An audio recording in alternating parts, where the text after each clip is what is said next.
We are now deep into the 2026 IPL season, with all teams having played more than half of their league matches. And the competition is just heating up in every sense. And I'm joined by former India cricketer and commentator Anjum Chopra to break down the biggest talking points of the season so far. Welcome to WION, ma'am. Thank you. So, all the teams have played around 10 matches this season. So, how would you assess the tournament so far? It's been pretty entertaining, smashing, um, pretty aggressive, and yeah, these kind of words do come to mind because 200 scores consistently have been scored. Then it has been chased. Even to 65 was chased down as well, and totals of 100, less than 160 have been defended. So it's been pretty entertaining. And from the last season to this season, obviously there is a step up in terms of the scores that we're talking about. This season has clearly favored the batters, with multiple high-scoring games being chased down. So, in your opinion, what is a par or a defendable total right now? You ask any captain, they'll say we don't know what's a good score to put up or defend. I guess how we've seen it, that if the pitch is conducive for stroke play, then no holds barred. You have to go aggressive, and you have to ensure that you get a good total on the board. Now, what is a good total is only the assessment of the batters who are in at that point of time. But if a pitch is conducive for stroke play, for scoring 200, 10 or 20, then you have to ensure that you get at least 30 plus runs, because one of the bowlers can have a bad day, or one of the batters in the opposition can have a breakthrough day running away from the contest.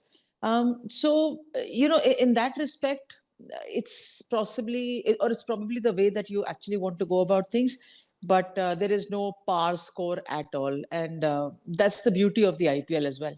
One such batter who has given nightmares to bowlers is Vaibhav Suryavanshi. So, do you think the time has come for the 15-year-old to be considered for the international stage, or do you think it's too early? I guess as a batter, it is always perceived, or at least that's the line that I grew up hearing. If it's changed, I'll stand corrected. But as a batter, it's always believed that you give them a few years in domestic cricket to hone their skills and become better. Because you have to, when you're playing domestic cricket, you're obviously succeeding. Then there is a dip, likely to be a dip, and then you come back again. So you get to know about your own game a lot better. In Vaibhav's case, he's already done that. He's been around with the India A team. He's been almost declared as a captain of his state, Bihar. But then again, he's played a few seasons already. So, but for a bowler, it is perceived that if there's a bowler is good, then they should be given an opportunity or a breakthrough very early in their career, because as a youth fast bowler coming around, you should be given a chance. So that's something that I've always grown up with. But for Vaibhav Suryavanshi, I'll still say that. Is there place in that top order? I mean, in any case, there are so many batters, age-wise senior to him, who are still waiting in the wings. But yes, he will obviously be amongst those players that I'm sure the selectors or the scouts will be identifying, players for the present and for the future. But when he gets the breakthrough, where he gets the breakthrough, I guess it's just about holding on and waiting for the perfect time. It's not just Sooryavanshi. Several other uncapped players have also impressed us with their performances this season. So, according to you, who has been the breakout performer so far this season? Priyancharya. I guess he's actually the consistency from the last season to this season, the way he has showcased his skill, it's been brilliant. I know he was on a tour, I think, to one of the India A tours with Sooryavanshi. On that, whether it was Zimbabwe or whether it was Australia, I'm not sure. I don't remember that, but I guess he was on a India A tour as well. But as time progresses, I'm sure he didn't have a great season over there. But now, since the consistency has been showcased, where he actually came about knowing, I mean, he's from Delhi, so I've heard his name, I've seen him play, but coming on the stage like IPL and performing and delivering results consistently, that really augurs well. So this second season, he's done really well. And I guess he's one of those players who I will definitely say should be identified and should be kept around the circuit, so that he learns the nuances of handling his own game a lot better, quicker. And whenever the opportunity arises for him, whether it's in an India B, India A, team to go out and showcase his skill. He's ready for that. While we are talking about Punjab Kings, in general, they have been having a strong season, but they haven't been at their best in the last couple of games. So, do you see this as a minor dip or a big concern? No, I guess it's a minor dip. The reason I say that is because the kind of 8 matches, I think, on the trot that they went out and won, the kind of cricket that they have played, the words that come out from that change room, the confidence which is going around in that dressing room, everything just augurs well for a side which is prepared very well. So if you've prepared well, even if there is a dip or a loss coming around, you know how to come out of it. Having said that, it's not that simple, because those teams who are at the back, we saw Mumbai having a loss and now having a victory as well. So teams will obviously come around. They will, the ones who are winning will have a dip. The ones who are losing will start emerging victorious. That always comes around. But for a team like Punjab, the confidence is obviously there that they will bounce back from the consecutive defeats that they've had. So they can come back to winning ways. It won't be the simplest, but it'll be challenging. And I guess that's where the entertainment lies, and the basic emergence of that skill and temperament arises. If we have to talk about the Mumbai Indians, they have had a disappointing season so far. There is a slight boost with Rohit Sharma, of course, returning. But overall, it's been a concern, especially with the form that Jasprit Bumrah is and the team's inconsistency. So my question is Mumbai Indians too dependent on Bumrah, and can they still make it to the playoffs? Yeah, yeah. You can say that. I will just add another factor to this line. I said, let's just reflect back on each and every team member of the victorious World Cup winning T20 team, and reflect back on each and every player who's a part of the IPL at present, and see their numbers in this IPL.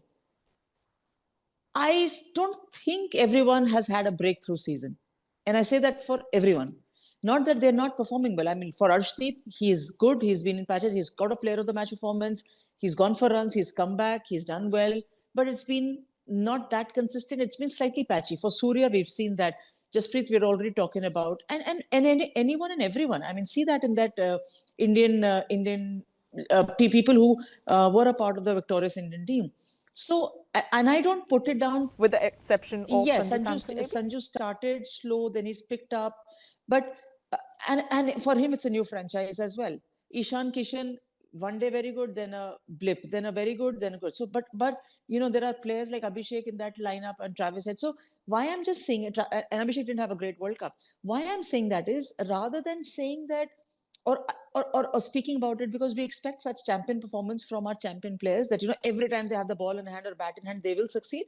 But at the end of the day, everybody is human. The energy level obviously asks for you to keep dwelling into yourself, dig deeper and emerge. And I feel everybody during that World Cup dug very deep, because they had to come out victorious. Because it's not that they just came out from their houses to play a World Cup. They were actually playing international series, one after another. So they were preparing well. So I guess that energy dip is bound to happen. And to come back to the fact that whether Jasprit has not been bowling well, or I just put it down to the fact that some days it just doesn't come back normally for you. It doesn't, you don't feel that fresh. You know that you're there.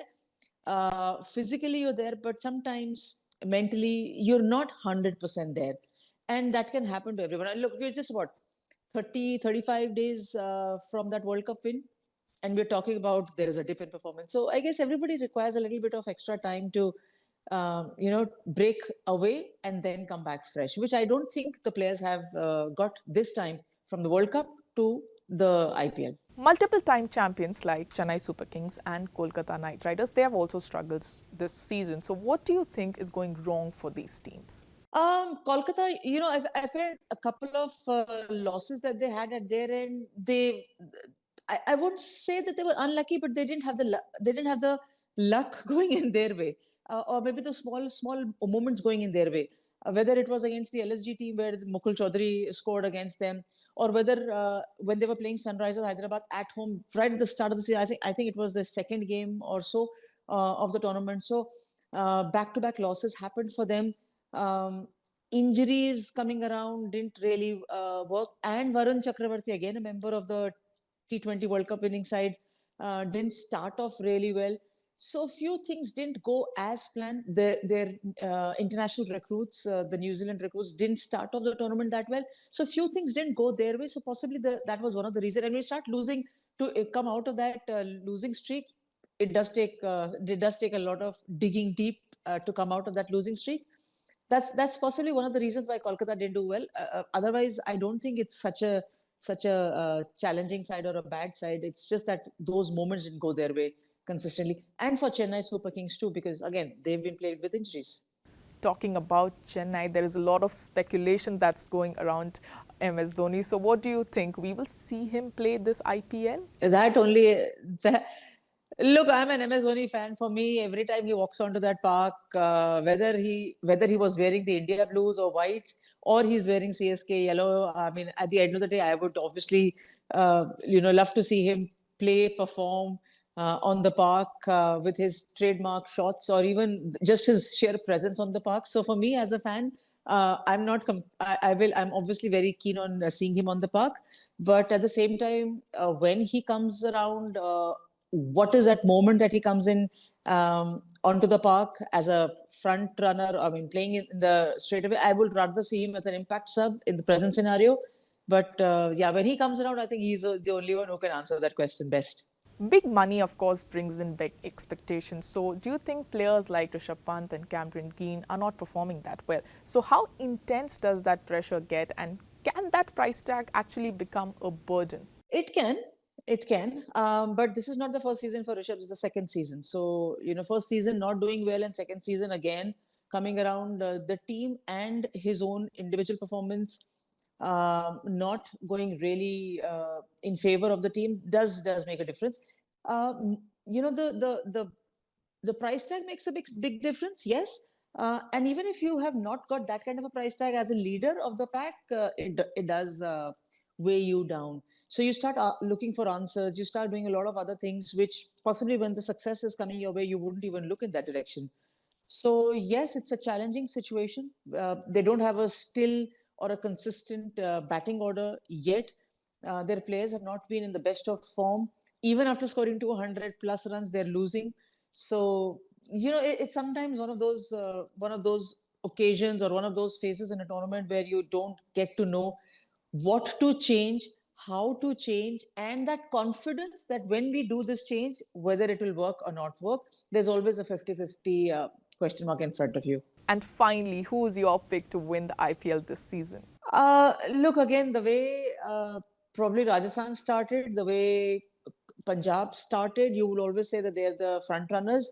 But when it comes down to the playoffs, it can be anybody's race. So most likely, we've seen throughout that largely teams who finish the first two end up winning the title race. But there has been a surprise with Sunrisers. There has been a difference with Mumbai as well. So let's get to the playoffs and then decide.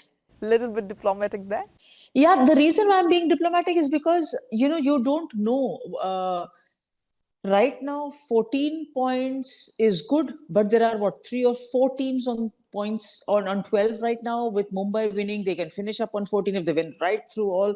If they don't, if they lose one of games, then you know that Mumbai is not a title contender. So, those kind of moments. That's why I said there'll be a race for the third and fourth position. I'm not saying that there'll be a race for the fifth and sixth. I'll say there can be a race for the third and fourth position. Well, thank you so much, Anjum Chopra, for taking your time and talking to us here on WION. It was a pleasure talking to you. Thank you. Thank you.